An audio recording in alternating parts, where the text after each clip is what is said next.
চারিদিকে খবরটা রটে গেল, ইসলামের রাজা উমারকে মার্ডার করে দেওয়া হয়েছে, মুসলমানের রাজাকে মার্ডার করে দেওয়া হয়েছে, মুসলমানের রাজাকে কাতাল করে দেওয়া হয়েছে।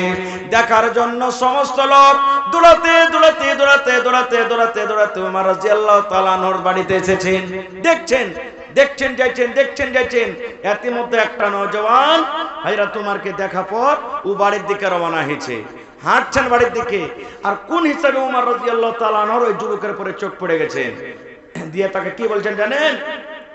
রে যুবক, তুমি আমার কাছে এসো রে বাবা, তোমাকে একটা আমি কথা বলবো। এবার যুবক যখন পাঞ্জরে এসেছেন, ওরে আল্লাহ, প্যার দিয়ে রক্ত বইছে, আর মনে হয় দুনিয়াতে হযরত উমর রাদিয়াল্লাহু তাআলা আনহু বাঁচবেন না। এই সমাজে মুসলমান উমর রাদিয়াল্লাহু তাআলা আনহু যুবককে বলছেন, রে আল্লাহর বান্দা, তুমি উমরকে দেখতে এসেছো রে, তুমি মুসলমানের রাজাকে দেখতে এসেছো। আমার মতো যদি উমর মরে যায়, আমার মতো উমর যদি দুনিয়া থেকে চলে যায়, ইসলামের কোনো ক্ষতি হবে না রে, ইসলামের কোনো নোকসান হবে না। কিন্তু আল্লাহর বান্দা, যদি তুমি নবীর একটা কথা না মানো, নবীর যদি একটা কথা না মানো, নবী যদি একটা সুন্নাতের তুমি খেলাফ করে দাও, যদি তুমি নবীর একটা কথা না মেনে চলো রে, ইসলামের অনেক ক্ষতি হয়ে যাবে রে যুবক, কমে ক্ষতি হয়ে যাবে।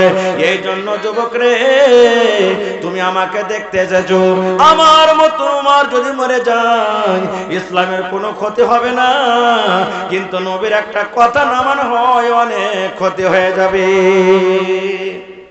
এই কথাটা শোনার পর যুবক বলছেন, আমিরুল মুমিনিন, আপনি কি বলতে চাইছেন আমাকে? আমি কি ভুল করলাম?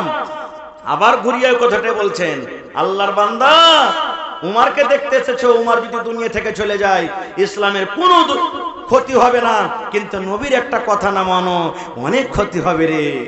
এবার যুবক বলছেন, আমিরুল মুমিনিন, আমাকে বুঝিয়ে বলেন, কেন আপনি এই কথাটা আমাকে বলছেন?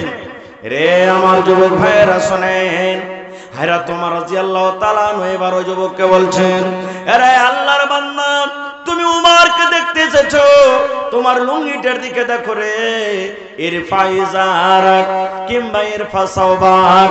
যুবক রে, নবীর হাদিস আছে, এই টাকনা থেকে নিচে যদি লুঙ্গি পায়জামা নিচে চলে যায়, ওই জায়গাটা কিয়ামতের দিন আল্লাহর জাহান্নামে পড়বে। যে টাকনা থেকে নিচে লুঙ্গি পায়জামা চলে যাবে, ওই জায়গাটা আল্লাহর কিয়ামতের দিন জাহান্নামের আগুনে জ্বলবে। এই জন্য যুবক রে, তুমি লুঙ্গিটাকে উঁচা করে পরো, তুমি এই টাকনা থেকে লুঙ্গি পায়জামাটাকে উঠিয়ে নাও। যদি তুমি টাকনা থেকে উঁচা করে লুঙ্গি পরো যুবক, নবীর কথা মানা হবে, ইসলামের কথা মানা হবে, নবীর তারিকা মতন জীবনটা কাটা হবে রে, একটা নবীর হাদিসের প্রতি আমল হবে, আল্লাহ এবং আল্লাহ রাসূল রাজি হয়ে যাবেন। আর তুমি আমাকে দেখতে এসেছো, আর যদি নবীর কথা না মানো যুবক রে, আমার মতো উমরকে দেখে তোমার কোনো লাভ হবে না। নারে তাকবীর! হয়নি, হবে না, হতে পারে না, আমার নবীর সাথে কারো তুলনা। হয়নি, হবে না, হতে পারে না, আমার নবীর সাথে কারো তুলনা। হায়রে তুলনা তো দূরের কথা, ছায়াও মিলে না। হয়নি, হবে না, হতে পারে না, আমার নবীর সাথে কারো তুলনা। হয়নি, হবে না, হতে পারে না, আমার নবীর সাথে কারো তুলনা। সকল নবী রাসূল ছিলেন খোদার দিওয়ানা, দো নয়নে দেখব খোদা ছিল তামান্না। আরে মোর নবীকে ডেকে নিলেন, আরে মোর নবীকে ডেকে নিলেন, দেখবে রব্বানা।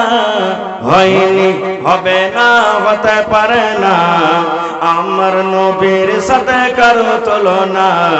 হয়নি, হবে না, হতে পারে না, আমার নবীর সাথে কারো তুলনা।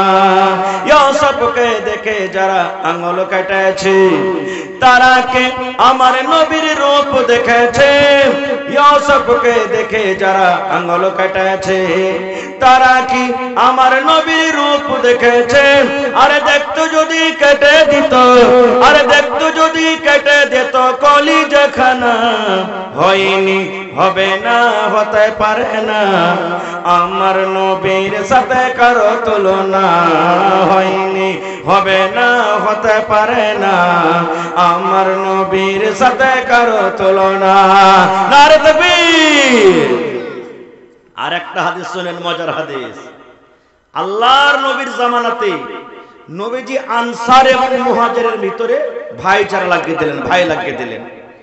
কারণ যারা মক্কা থেকে হিজরত করে মদিনায় চলে গেছেন, বাড়ি ঘর, কত লোক নিজের বিবি, কত লোক নিজের ছেলে মেয়ে, জমিন জায়গা সব ত্যাগ করে চলে গেছেন, সবাই জানছেন এটা নাকি। এবার মদিনাতে যখন পৌঁছলেন, নবীজি ভাই লাগিয়ে দিলেন, এই এটা তোমার ভাই, এটা তোমার ভাই, এটা তোমার ভাই, এটা তোমার ভাই, এটা তোমার ভাই, নিজের মায়ের পেটের মতন ভাইয়ের মতন রিশতা লাগিয়ে দিলেন। সব সাহাবীর কথা বলবো না।